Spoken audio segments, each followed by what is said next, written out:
Alright, we're here at the Walker residence trying to lift this pool. We tried to get this thing to pop with water, but you can see there's groundwater down in this pipe. It's about 3 foot deep down there, and we could not get this pool to pop. We emptied the pool first. Yep. Actually, we got the concrete from around the pool, emptied the pool, and this pool is so brittle it's splitting on us, and the hooks are tearing out of the pool. So we're just trying to gingerly lift this pool out of here. We've already had one bad break. It's got a bad spot. It started cracking on the other side in the exact same spot. So right now we're trying a 5-point lift on it to see if we can get this pool to lift out. Alright, this is our second attempt at the lift, at the 5-point lift. We have it rigged pretty evenly, and this pool is just collapsing in pretty bad.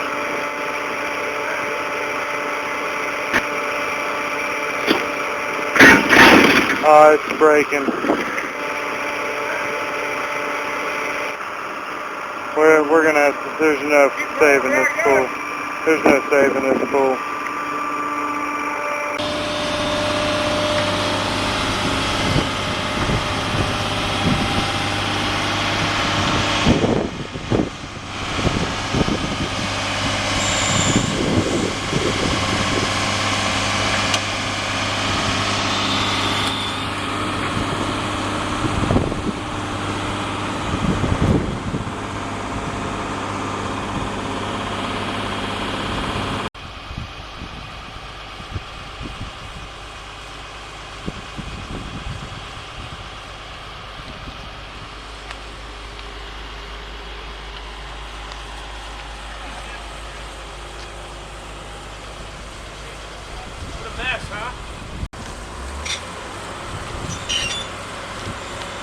Only one was on. Oh, watch your fence. Butch is on it.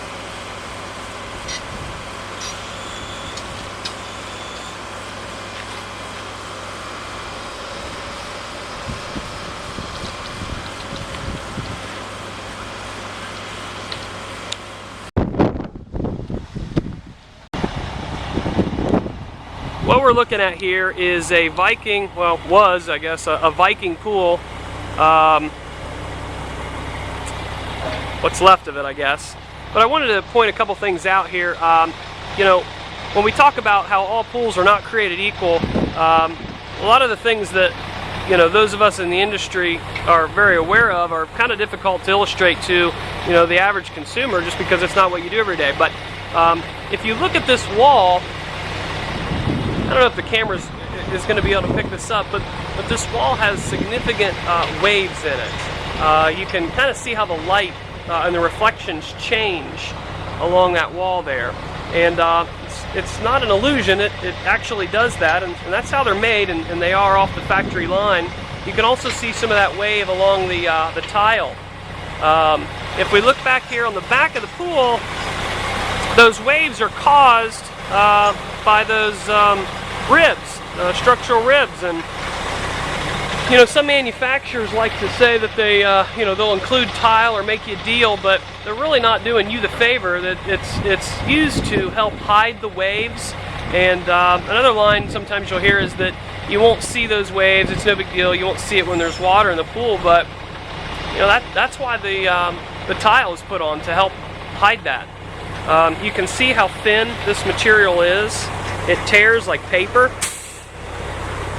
Probably total thickness here in most of these areas are 1/4, maybe 3/8 thick.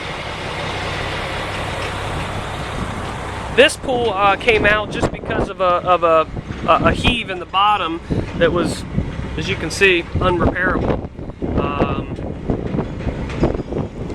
But this material, I'm going to get Kevin here real quick and we'll show you the strength of this material.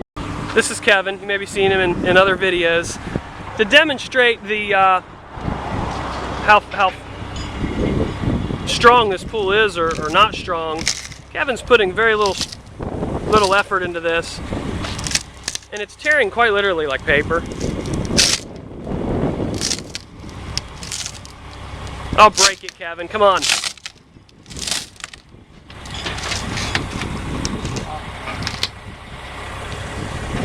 Jeez, Kevin, look.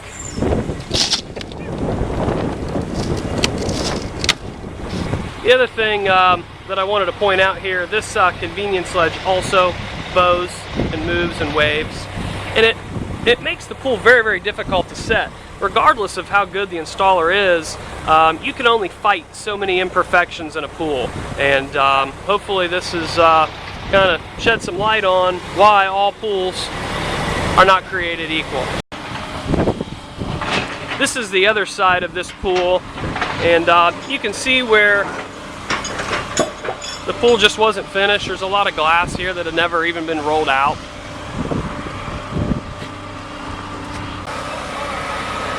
This is a pretty common mistake. Pool installer, this is the bottom of the pool. Pool installers love flex, and I like flex. I know that a lot of people say it's bad, but if used properly, it's a wonderful, wonderful thing, and better than rigid for a lot of reasons. But this is a pretty common mistake. This is the very bottom of the pool, and what this installer has done is installed these two main drains. There's your main drain fitting.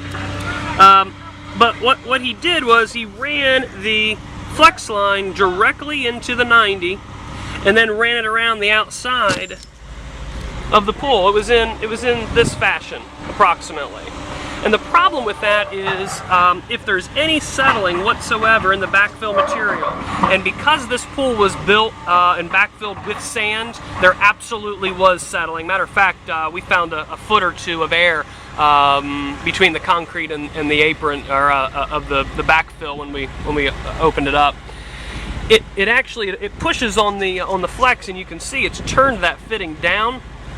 And it's only a matter of time before either the pool will break and fracture, which is why there's so much silicone put on here. It's kind of a preventive, or this 90 fitting will break, or the flex will just come out and become unadhered to the 90. So anytime that there's a fitting going in below grade, it's important that the fitting is plumbed with rigid and brought straight up until it gets to the top of the pool, and then we connect our flex. And that's really the only way to make certain that soil can shift, can move, and won't pull on your fittings and cause a leak down the road.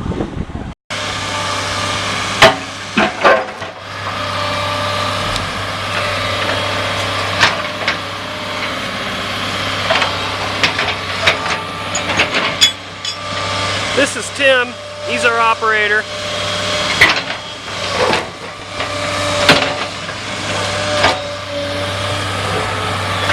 Making pretty light work of this concrete removal.